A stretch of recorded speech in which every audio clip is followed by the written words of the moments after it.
When leadership gets hard, real leaders know when to step aside and who to blame.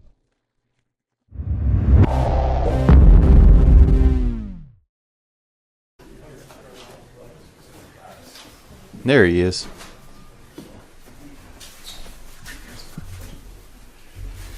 Well, good morning, everyone, and Happy New Year. Like many Minnesotans, I have to tell you, I was glad to turn the page on 2025.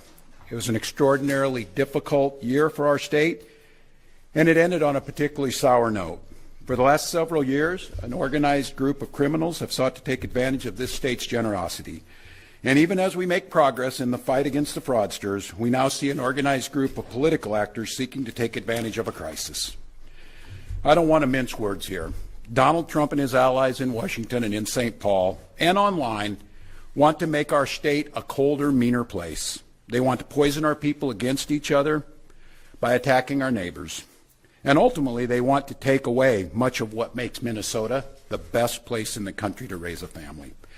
They've already begun trying to withhold funds that were meant to help families afford child care.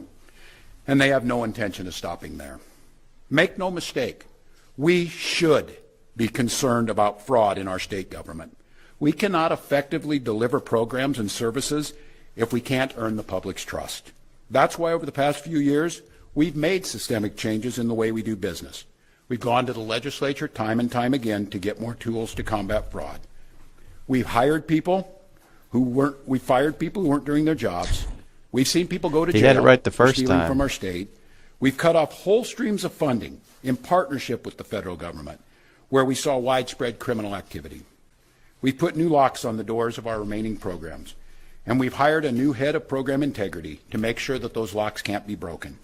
All across this state, Minnesotans are hard at work on this problem. Advocates, administrators, investigators are on the front lines defending the integrity of our state's programs, and I want to give a very heartfelt thank you to all of them. There is more to do. A single taxpayer dollar wasted on fraud should be intolerable. And while there's a role to play for everyone, from the legislature to prosecutors to insurance companies to local and county government, the buck does stop with me. My administration has been taking fast, decisive action to solve this crisis. We'll win the fight against the fraudsters.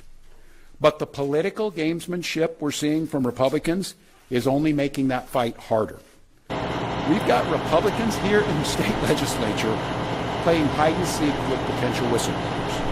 We've got conspiracy retaliating against right-wing YouTubers breaking into our daycares, demanding access to our children. Okay, so he's referring to the Nick Shirley YouTube video, and I've watched that video from start to finish.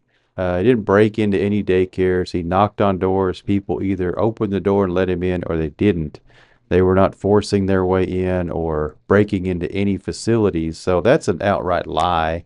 And what he exposed is the actual daycare fraud in Minnesota, and it's not a conspiracy theory. So Tim Walz trying to divert blame and just flat out lie.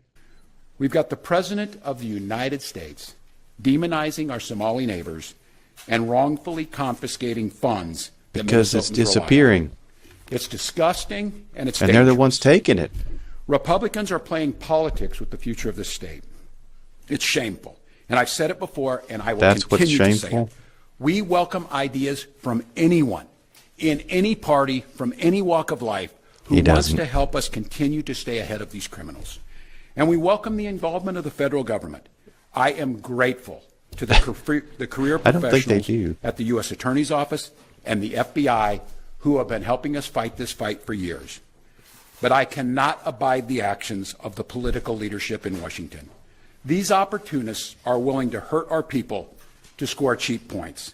They and their allies have no intention of helping us solve this problem, and every intention of trying to profit off of it.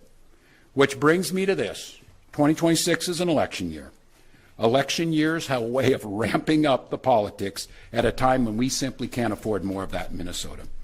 In September, I announced that I would seek a historic third term as Minnesota's governor, and I have every confidence that if I gave it my all, we would win the race.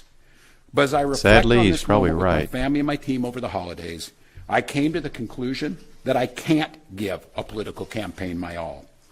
Every minute that I spend defending my own political interest would be a minute I can't spend defending the people of Minnesota against the criminals who prey on our generosity and the cynics who want to prey on our differences. So I've decided to step out of this race, and I'll let others worry about the election while I focus on the work that's in front of me for the next year. Finally. I'm passing on this race with zero sadness and zero regret. He's going to do his job. I did not run for this job to have the job. I ran for the job to do the job. Minnesota faces enormous challenges this year, and I refuse to spend a single minute doing anything other than rising to meet this moment.